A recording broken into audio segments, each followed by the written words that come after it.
හැමදෙනාම ආයුබෝවන් කියලා සාදරයෙන් පිළිගන්නවා. අද අපි බලන්න යන්නේ මේ දවස්වල වෛරල් යන පෝස්ට් එක හදාගන්නේ කොහොමද කියලා. මුලින්ම chat GPT ඕපන් කරගන්නවා. ෆොටෝ එකක් සිලෙක්ට් කරගන්නවා. මම මේ වෙද්දිත් ෆොටෝ එකක් සිලෙක්ට් කරගෙන ඉන්නේ. මෙන්න මේ ප්‍රොම්ප්ට් එක කොපි පේස්ට් කරන්න විතරයි ඔයාලට තියෙන්නේ. මම මේ ප්‍රොම්ප්ට් එක ඩිස්ක්‍රිප්ෂන් එකේ දාලා තියන්නම්. ඔයාලට තියෙන්නේ කොපි කරලා පේස්ට් කරන්න විතරයි.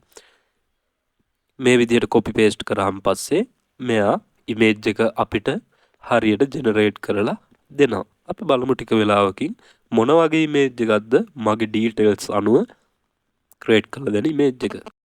A few moments later. ඉතින් ඔයාලට පුළුවන් ඔයාගේ ෆොටෝ එකක් යූස් කරලා මේ ප්‍රොම්ප්ට් එක යූස් කළොත් එහෙම chat GPT ඔයාව මොන වගේ විදිහකටද හඳුනගෙන තියෙන්නේ කියලා ඔයාලටත් දැනගන්න. ඉතින් මේකට මම නම් මගේ ෆොටෝ එකක් යූස් කරේ නෑ. මම එච්චරටම ලස්සන හින්දා ඔයාලට පුළුවන් ඔයාලගේ ෆොටෝ එකක් අප්ලෝඩ් කරගෙන බලන්න. ඔන්න ඉතින් යාළුවනේ මම chat GPT යූස් කරලා තියෙන විදිහත් එක්ක මට හම්බ වුණ පිච් එක. ඇත්තට මේක දැක්කහම මමත් කන්ෆියුස් වුණා. කැමරා 4ක් විතර එල්ලගෙන ඉන්නවා. ඉතින් ඔයාලත් try කරලා බලන්න. ඔයාලටත් ආස හිතෙයි. subscribe පාරක් දාගෙන යන්න අමතක කරන්න එපා. නැවත වීඩියෝ එකකින් හම්බ වෙමු.